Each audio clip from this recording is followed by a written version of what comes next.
Hari ini adalah bahasan kita salah satu dari tema di LPPI.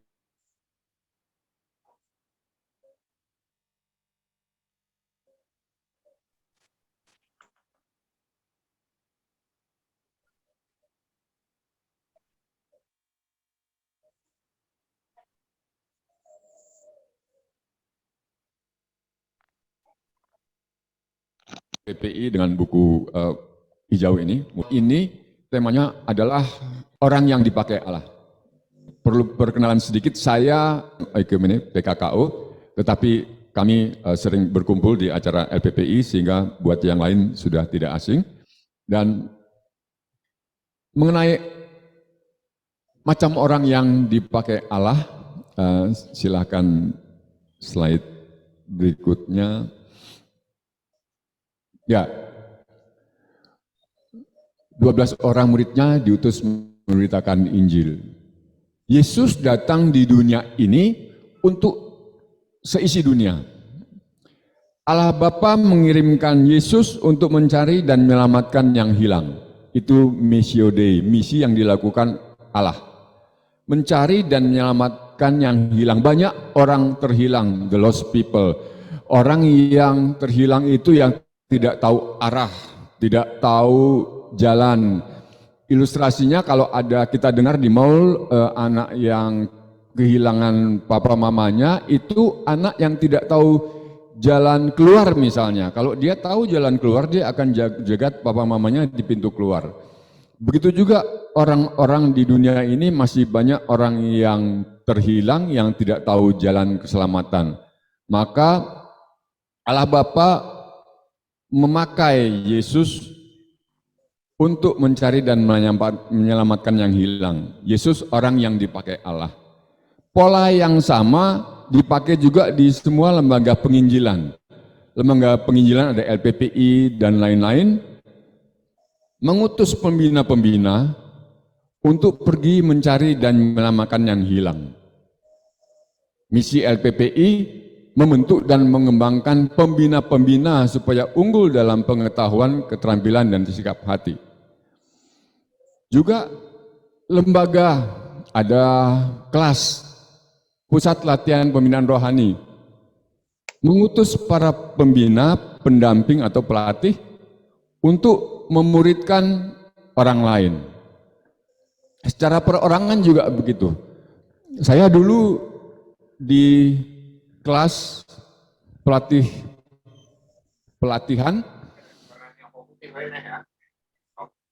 pelatih saya, pembina saya namanya Reni Rorong. Saya orang yang dipakai Allah untuk mencari dan menyelamatkan orang yang hilang. Saya sebagai murid adalah orang yang dipakai Allah untuk mencari dan menyelamatkan yang hilang, untuk pergi. Cara perorangan juga, saya setelah menjadi pelatih, saya juga membina orang-orang, memuridkan orang-orang. Setiap angkatan, kalau angkatan sekarang ada yang namanya Chris, Harry, itu saya bina, saya memuridkan. Dulu di LKP Inalta juga, Pinkan juga memuridkan, ada yang namanya Angel almarhum, ada yang namanya Nika Ardila. Jadi secara perorangan juga pola yang sama. Yesus memilih murid-muridnya. Kemudian kalau di LPPI tidak jauh dari pemuritan karena core bisnisnya PI dan pemuritan. Misinya adalah membentuk, mengembangkan pembina-pembina. Ya, itu pemuritan, nggak jauh dari pemuritan. Kita juga tidak asing dengan amanat agung. Amanat agung itu prioritas Tuhan Yesus. Waktu Tuhan Yesus bangkit dari kubur, dia ketemu Maria Magdalena dan Maria yang lain. Yang pertama bukan pekerjaan lain, tetapi dia katakan, kumpulkan saudara-saudaraku. Setelah mereka berkumpul di Galilea, Yesus memberikan amanat agung kepada 11 muridnya. Kepadaku telah diberikan kuasa di sorga dan di bumi, pergilah, jadikan semua bangsa muridku, baptislah, ajarlah mereka melakukan apa yang telah kukatakan kepada kamu, dan ketahuilah aku menyertai kamu sampai akhir zaman. Juga secara perorangan Paulus memuridkan Timotius. Paulus menulis untuk Timotius, anaknya atau muridnya dalam iman, itu pelipat gandaan rohani. Ayatnya 2 Timotius 2 ayat 2. Apa yang telah engkau dengar daripadaku di depan banyak saksi, percayakanlah itu kepada orang-orang yang dapat dipercaya, yang juga cakap mengajar orang lain. Apa yang engkau dengar, engkau ini perorangan. Jadi dia katakan kepada Timotius, Timotius, sampaikan apa yang Anda lihat selama ini, teladanku, ajaranku kepada orang lain. Ya mungkin karena Paulus di penjara, jadi dia mengutus Paulus. Juga waktu saya menjadi murid, Reni mengatakan, Mas Bambang, ya, ajarkan kepada orang lain, percayakan pada orang lain. Percayakan itu sampaikan. Jadi Timotius sampaikan kepada orang lain, ya, orang lain, orang yang dapat dipercayai. Nah, jadi Paulus memakai Timotius yang dipakai Allah untuk mempercayakan kepada orang yang dapat dipercayai. Orang yang dapat dipercayai itu adalah orang yang sungguh-sungguh, yang hatinya baik. Itu sebabnya di kelas pemuritan, orang yang memuridkan, dia memuridkan orang-orang supaya menjadi orang yang dapat dipercayai. Orang yang dapat dipercayai. Orang yang mau, di kelas pemuritan yang dinilai orang yang mau, yang sungguh-sungguh mau memberitakan kabar baik, itu orang yang dapat dipercayai. Sehingga biasanya penilaiannya di sini. Sudah seberapa berhasil kita menjadikan orang itu orang yang dapat dipercayai. Kalau dia hanya mendengar saja, belum ada kemauan untuk ber-PI misalnya, maka dia akan ikut lagi di tahun berikutnya. Nah, jadi orang yang dipercayai ini adalah juga orang yang dipakai Allah, yang sedang dimuridkan. Kita semua kalau menjadi pembina, pendamping, pelatih, kita juga orang yang dipakai Allah untuk memuridkan orang lain. Jadi baik pembina maupun yang sedang belajar, sedang dimuridkan, itu adalah orang yang dipakai Allah, dan itu adalah orang yang dipercayai. Bagaimana kita sebagai pembina, orang yang dipercayai dan orang yang dipakai Allah, juga bagaimana murid yang sedang belajar, yang dipakai Allah, seharusnya, mari kita lihat, tolong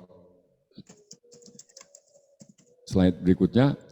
Sifat-sifatnya orang yang dipercayai atau orang yang dipakai Allah, yang pertama itu tujuan hidup yang bersifat kekekalan. Ayatnya Matius 6 ayat 33, tetapi carilah dahulu kerajaan Allah dan kebenarannya, maka semuanya itu akan ditambahkan kepadamu. Jadi carilah dahulu yang nomor satu, kerajaan Allah. Nomor satu mengenai kekekalan, bukan yang lain tujuannya. Carilah dahulu, maka yang lain akan ditambahkan kepadamu. Jadi orang yang dipakai Allah, orang yang dipercayai, nomor satu tujuannya harus mengenai kekekalan. Kalau di kelas pemuritan ada yang namanya belajar khotbah penginjilan, apapun yang disampaikan, dia harus arahnya menuju kekekalan. Misalnya dia menceritakan mengenai Yesus itu luar biasa, bisa meredakan angin ribut. Akhirnya di akhir khotbah tidak cukup hanya mengenal itu saja. Kita harus menerima Yesus sebagai Tuhan dan Juru Selamat kita. Yohanes 1 ayat 12. Kalau Yesus ada dalam hidup kita, maka kita mempunyai hidup kekal. Ayatnya, apabila orang mempunyai anak, dia mempunyai hidup, hanya huruf besar. Tidak cukup mengetahui itu saja. Jadi jemaat pun diajak untuk menikmati kekekalan. kita harus membuka pintu hati, berdoa menerima Kristus. Natal yang lalu di kelompok sel di gereja, tempat kami bergereja, saya diminta membawakan tema Raja Damai. Ada beberapa, kalau acara Natal ada Raja Damai seperti itu. Jadi yang saya sampaikan mengenai Raja Damai, Efesus 2 ayat 11 dan seterusnya. Kita dibenarkan, diperdamaikan dan diselamatkan. Luar biasa ya. Tetapi tidak cukup hanya mengetahui, ya, akhirnya tetap diajak kepada kekekalan, karena tujuan kita mengajak orang menikmati kekekalan. Itu yang pertama yang harus dipunyai oleh orang yang dipakai Allah, orang yang dapat dipercayai. Yang kedua, tolong berikutnya. Yang kedua, bersedia mengorbankan apapun juga yang ada di dunia ini atau bersedia membayar harga. 2 Timotius 2 ayat 3 dan 4. Ikutlah menderita sebagai seorang prajurit yang baik dari Kristus Yesus. Seorang prajurit yang sedang berjuang tidak memusingkan dirinya dengan soal-soal penghidupannya supaya dengan demikian ia berkenan kepada komandannya. Filipi 3 ayat 18 dan 19, karena seperti yang telah kerap kali kukatakan kepadamu dan yang kunyatakan pula sekarang sambil menangis, banyak orang yang hidup sebagai seteru salib Kristus, kesudahan mereka ialah kebinasaan, Tuhan mereka ialah perut mereka, kemuliaan mereka adalah aib mereka, pikiran mereka semata-mata tertuju kepada perkara duniawi.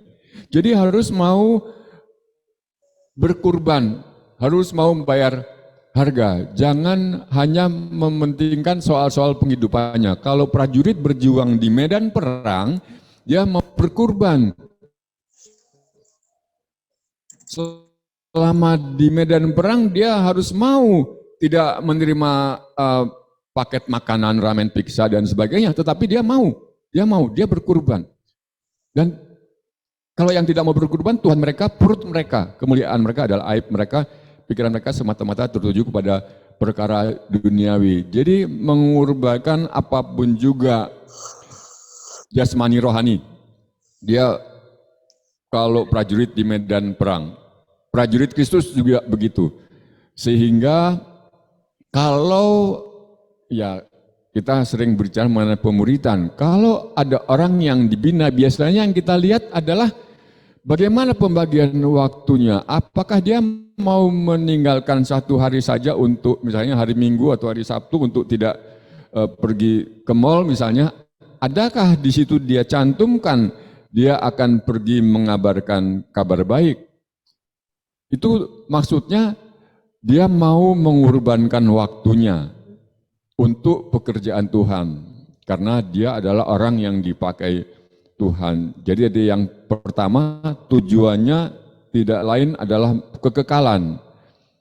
Dan yang kedua, dia mau mengorbankan dirinya, mau membayar harga seperti prajurit yang berjuang. Jadi dia mau meninggalkan penghidupannya yang harus dia tinggalkan karena dia harus menyiapkan waktu untuk Tuhan. Berikutnya yang ketiga, mengasihi firman Allah. Yeremia 15 ayat 16, apabila aku bertemu dengan perkataan-perkataanmu, maka aku menikmatinya. Firman-mu itu menjadi kegirangan bagiku dan menjadi kesukaan hatiku. Sebab namamu telah diserukan atasku, ya Tuhan Allah semesta alam.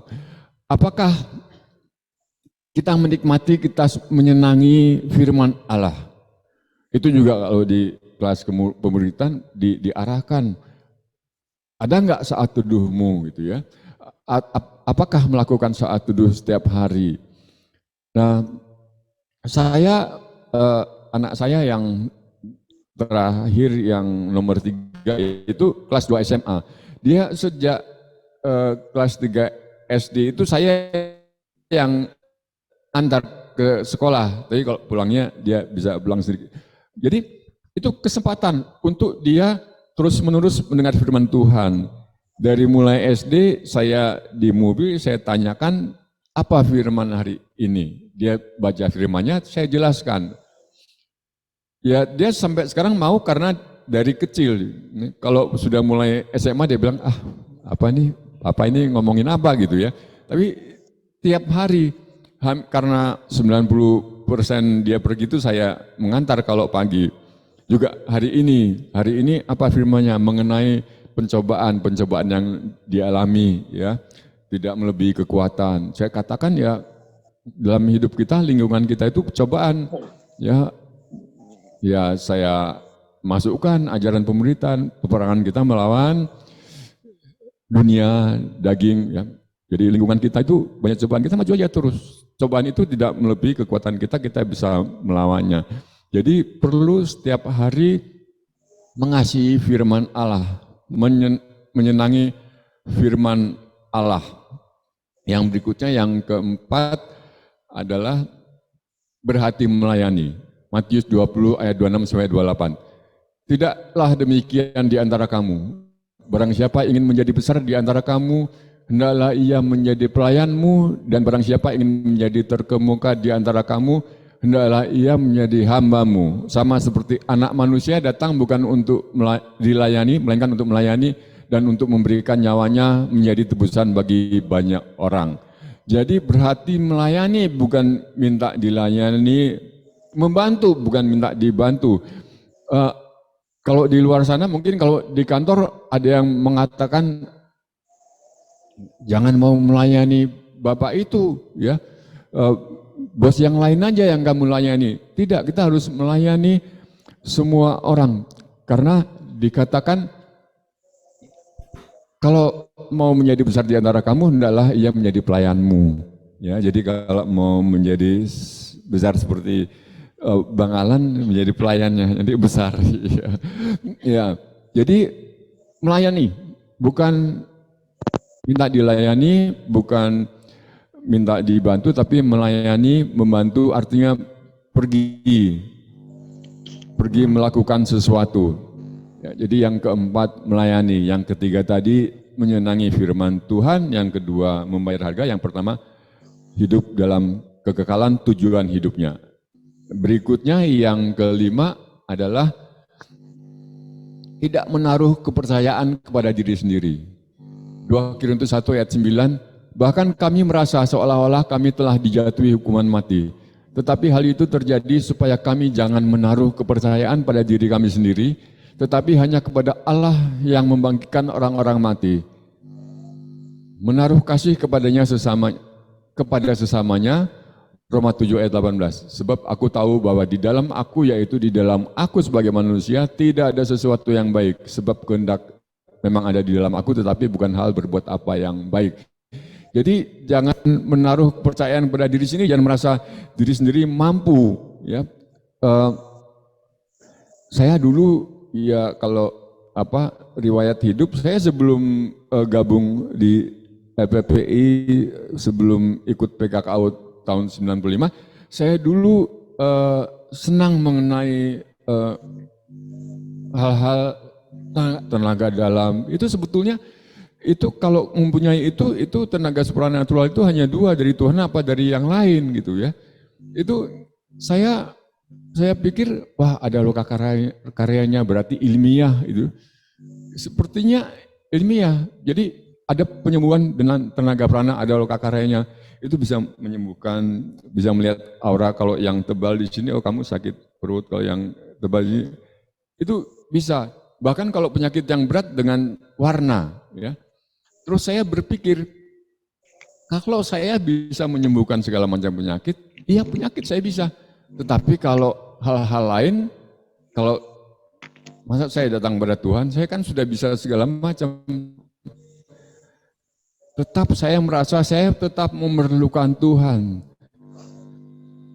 Akhirnya ya tidak kebetulan saya ikut di PKKO, kemudian terima Kristus dan seterusnya.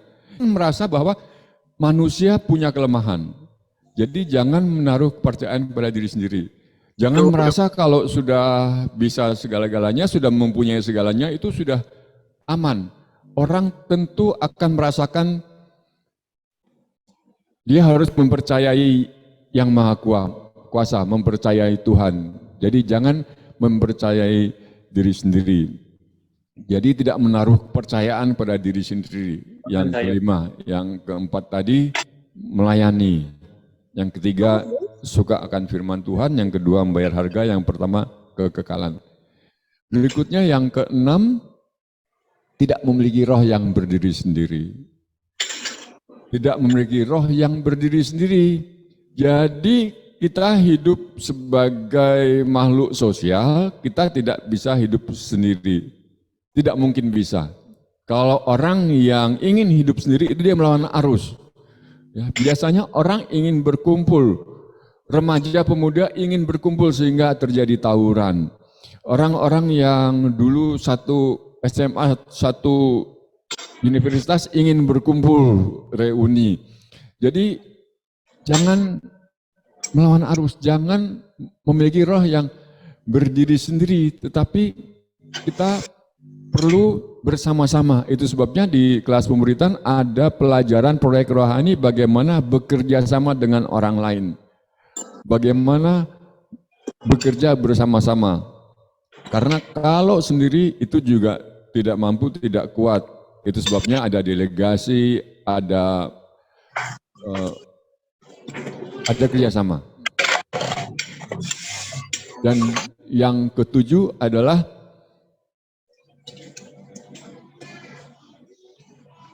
menaruh kasih kepada sesamanya. 1 Yohanes 4 ayat 10. Inilah kasih itu, bukan kita yang telah mengasihi Allah, tetapi Allah yang telah mengasihi kita dan yang telah mengutus anaknya sebagai pendamaian bagi dosa-dosa kita. Bukan kita yang telah mengasihi Allah, tetapi Allah yang telah mengasihi kita sehingga kita menaruh kasih kepada sesamanya. Kita harus menjadi semakin serupa dengan Yesus. Yesus lihat banyak orang tergerak oleh belas kasihan. Kita juga harus mengasihi orang lain. Mengasihi semua orang. Ada yang susah untuk mengasihi. Bagaimana saya mengasihi katanya. Orang itu bicaranya keras, orang itu membuli saya. Bagaimana saya mengasihi? Tetap kita harus mengasihi. Kita mengasihi dan pasti bisa. Di kelas muritan ada pelajarannya. TC8 mengasihi dengan iman.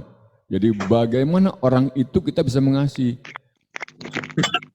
Kita harus mengasihi karena itu perintahnya. Hendaklah kamu saling mengasihi. Dan kalau kita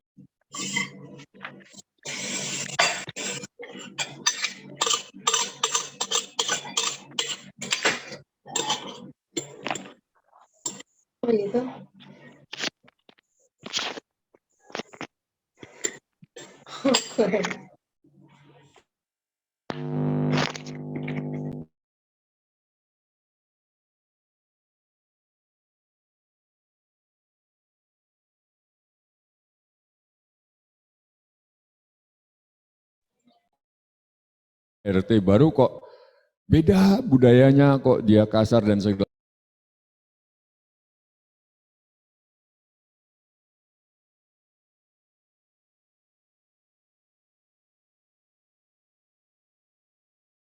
Orang bisa, akhirnya saya biasa saja.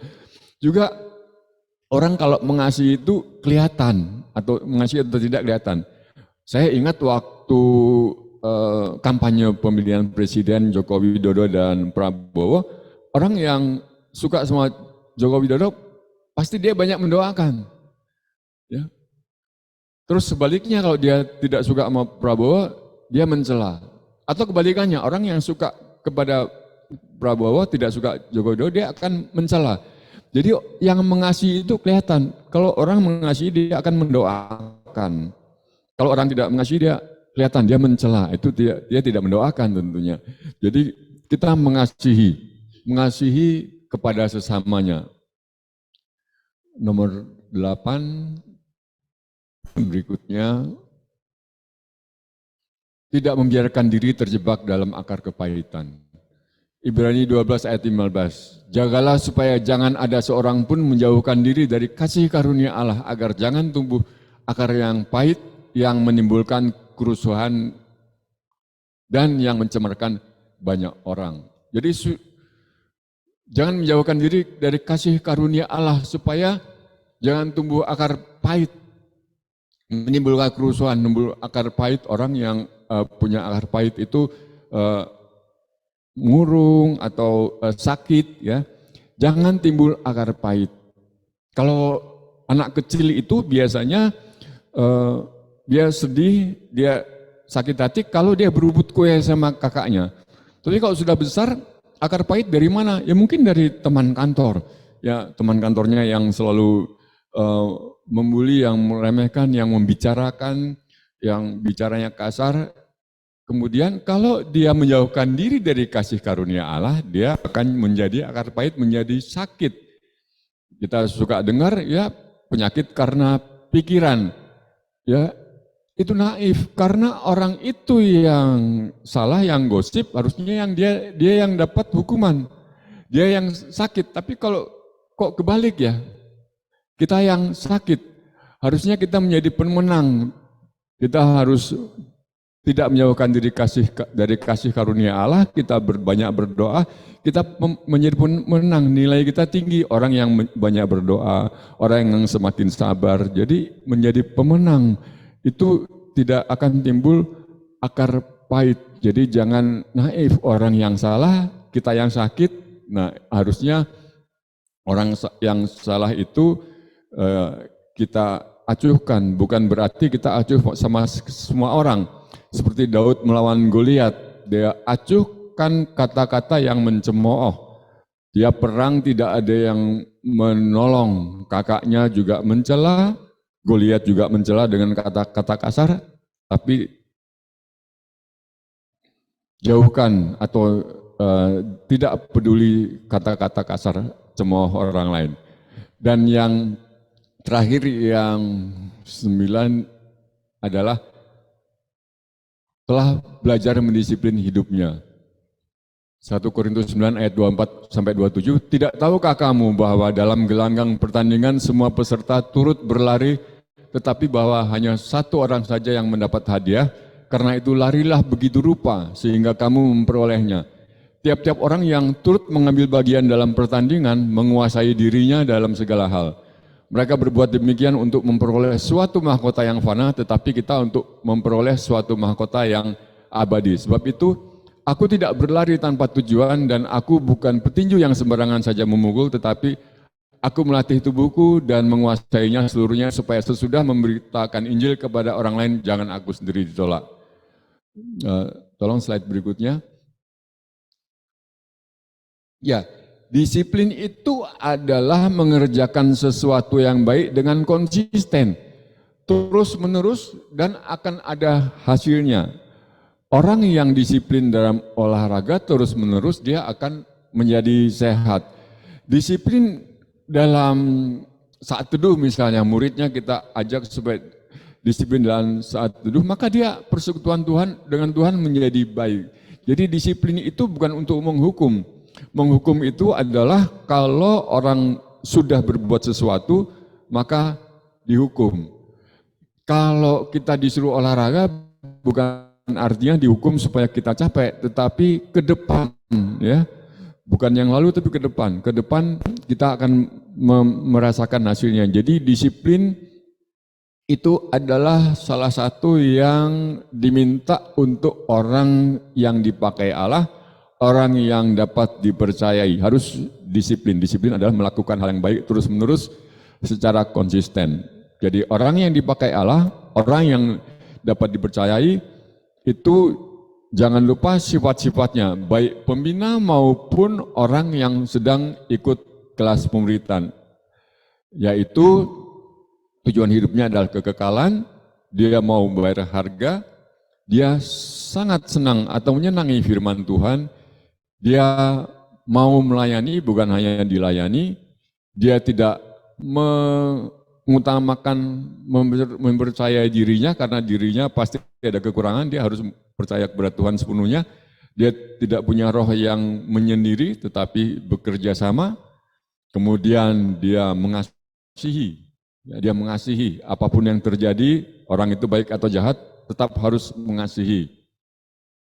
Dan setelah mengasihi, dia harus jauh dari akar kepahitan.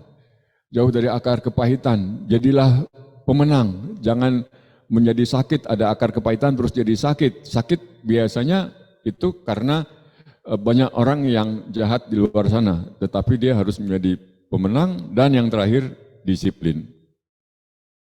Mari kita berdoa. Bapak yang Maha Baik, kami bersyukur ya Bapak, kami sudah dicerahkan oleh materi hari ini. Tuhan tolong kami ya Bapak sebagai orang-orang yang menjadi alat yang dipakai oleh Tuhan, menjadi orang-orang yang dapat dipercayai agar kami dapat selalu mempunyai sifat-sifat yang baik. Kami mengutamakan tujuan hidup kami adalah kekekalan, kami mau membayar harga, kami mau dengan senang menyenangi firman Tuhan, kami melayani bukan dilayani, kami tidak mempercaya sepenuhnya diri kami, tapi kami percaya sepenuhnya kepada Allah.